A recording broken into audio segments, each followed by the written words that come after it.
بسم اللہ الرحمن الرحیم بسم اللہ الرحمن الرحیم والصلاة والسلام علی خاتم الانبیاء والمرسلین اما بعد۔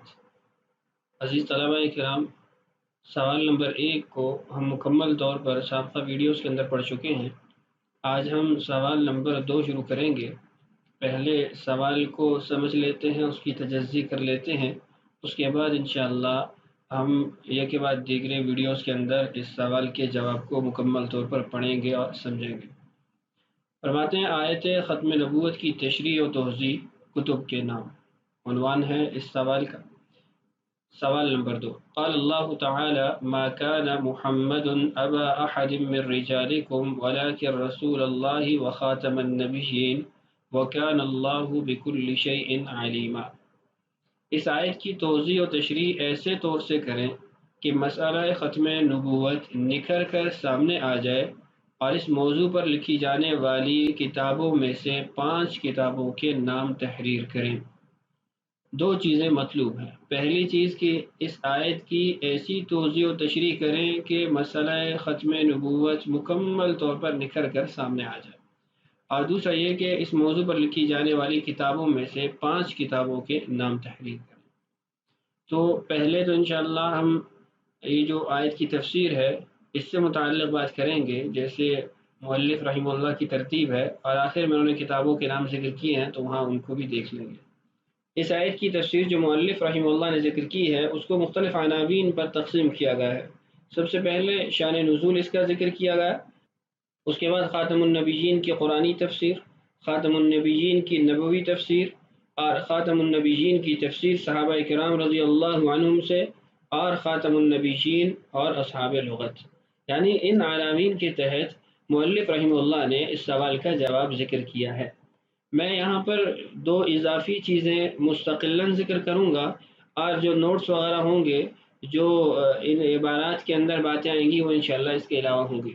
جو 2 اضافی عناوین ہیں جس کو آپ اختیاری مطالعہ بھی کہہ سکتے ہیں، اس میں پہلا عنوان یہ ہے کہ کلمہ النبیین کی تحقیق۔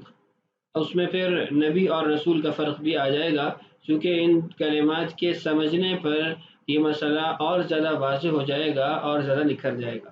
اور دوسرا یہ کہ مرزا قادیانی، چونکہ اس کی زندگی کے 2 ادوار ہیں، ایک 1900 سے پہلے کا دور ہے اور ایک 1900 سے بعد کا دور ہے، 1901 کے بعد کا دور ہے۔ اب 1900 سے پہلے کا جو دور ہے اس کے اندر وہ اپنا عقیدہ ختم نبوت ایسے ہی بتاتا ہے جیسے مسلمانوں کا عقیدہ ختم نبوت ہے۔ تو میں اس کی کچھ عبارات ذکر کروں گا جس سے یہ بات واضح ہو جائے گی کہ خاتم النبیین کی جو تفسیر ہے وہ مرزا غلام احمد قادیانی کے ہاں بھی وہی تھی جو مسلمانوں کے ہاں ہے۔ پھر اس نے قلعہ بازی کرائی، اور جو تدریجاً نبوت کے دعویٰ کی طرف بڑھ رہا تھا اس طرف اس نے اپنا سفر شروع کر لیا۔ تو انشاءاللہ یہ میں آگے جا کر یہ عنوان بھی ذکر کروں گا کہ خاتم النبیین کی تفسیر مرزا غلام احمد قادیانی کی کتابوں سے۔ آیت خاتم النبیین کی تفسیر۔ ما كان محمد ابا احد من رجالکم ولكن رسول اللہ وخاتم النبیین وكان اللہ بكل شیء علیما۔ سورہ احزاب آیت نمبر 40۔ ترجمہ: محمد صلی اللہ علیہ وسلم باپ نہیں کسی کا تمہارے مردوں میں سے، لیکن رسول ہے اللہ کا، اور مہر ہے سب نبیوں پر، اور ہے اللہ سب چیزوں کو جاننے والا۔ مؤلف رحمہ اللہ نے یہاں پر جو ترجمہ ذکر کیا ہے یہ خاتم النبیین کے مجازی معنی کے اعتبار سے ہے۔ حقیقی طور پر جو اس کا ترجمہ ہے جس کو مفتی شفیع صاحب رحمہ اللہ نے اپنی کتاب کے اندر ختم نبوت کامل میں ذکر کیا، وہ یہ ہے کہ لیکن آپ اللہ کے رسول اور تمام انبیاء کے ختم کرنے والے ہیں۔ یہ جو ترجمہ ہے اور مہر ہے سب نبیوں پر، آگے جا کے اس کی وضاحت آئے گی کہ یہ اس کا مجازی معنی ہے۔ حقیقی معنی یہاں پر یہ قائم ہوگا کہ تمام انبیاء کے ختم کرنے والے ہیں۔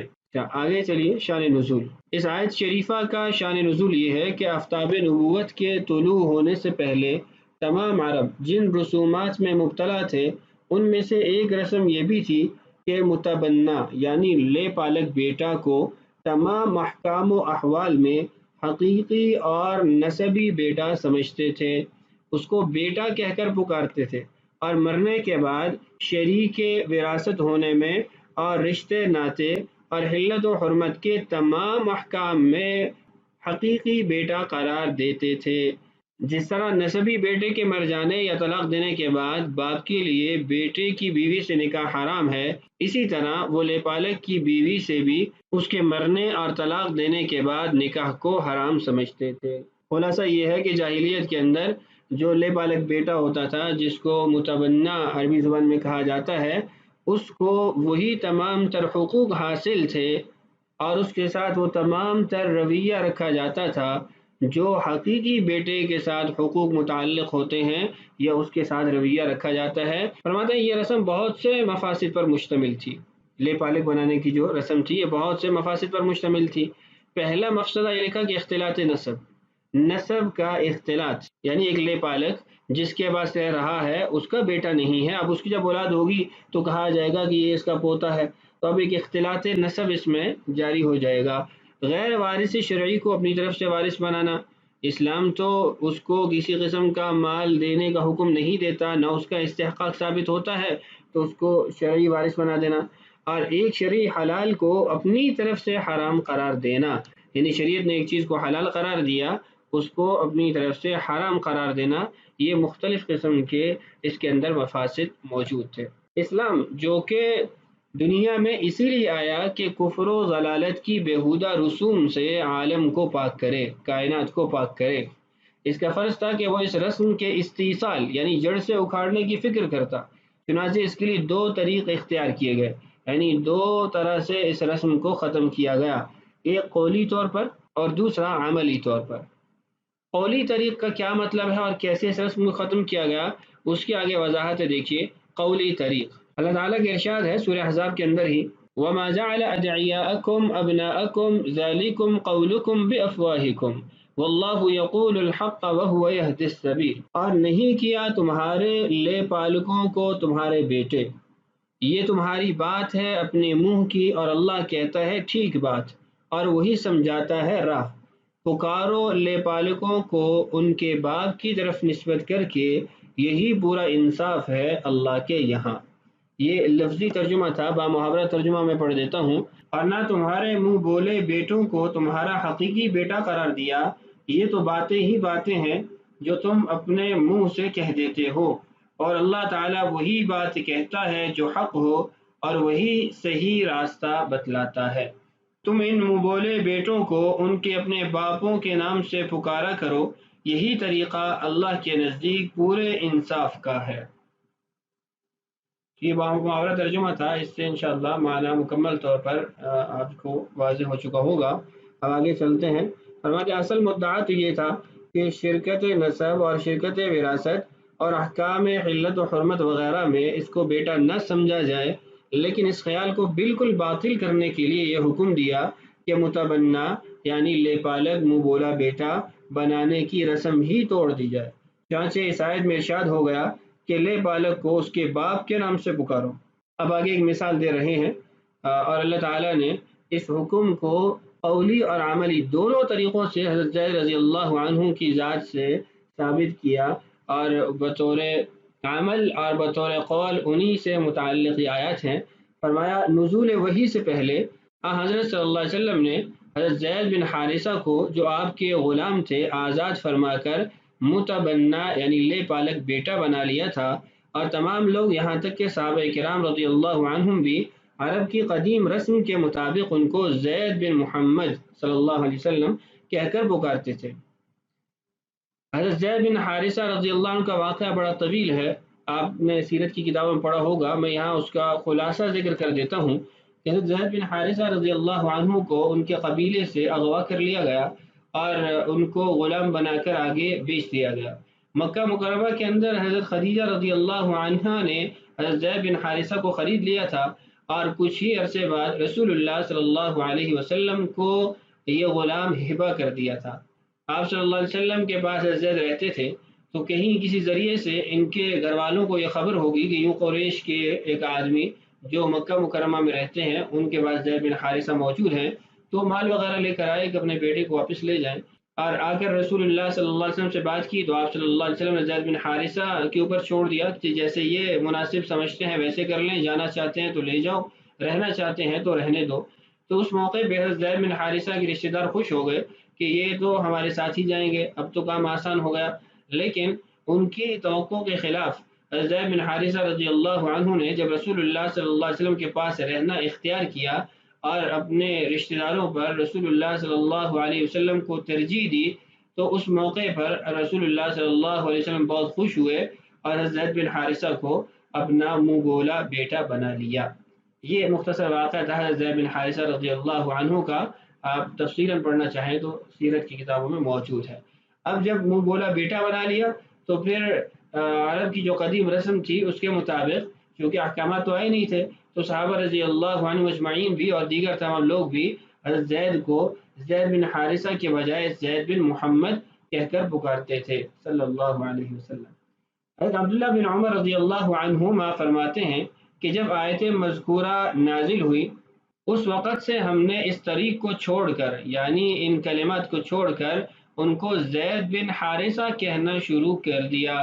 صحابہ اکرام رضی اللہ عنہم اجمعین اس آیت کے نازل ہوتے ہی اس رسم قدیم کو خیر آباد کہہ چکے تھے، لیکن چونکہ کسی رائج شدہ رسم کے خلاف کرنے میں اعزہ اقارب اور اپنے قوم و قبیلہ کے ہزاروں طعن و تشنیع کا نشانہ بننا پڑتا ہے، جس کا تحمل ہر شخص کو دشوار ہے، اس لیے خداوند عالم نے چاہا کہ اس عقیدے کو اپنے رسول ہی کے ہاتھوں عملاً توڑا جائے۔ یعنی قولاً زید بن حارثہ جو کہ زید بن محمد کہلاتے تھے وہاں پر منع کر دیا گیا، ادعوہم لآبائہم واقسطوا عند اللہ، اور عملاً بھی اپنے رسول صلی اللہ علیہ وسلم کے ذریعے اس رسم کو اللہ تعالیٰ نے ختم کیا۔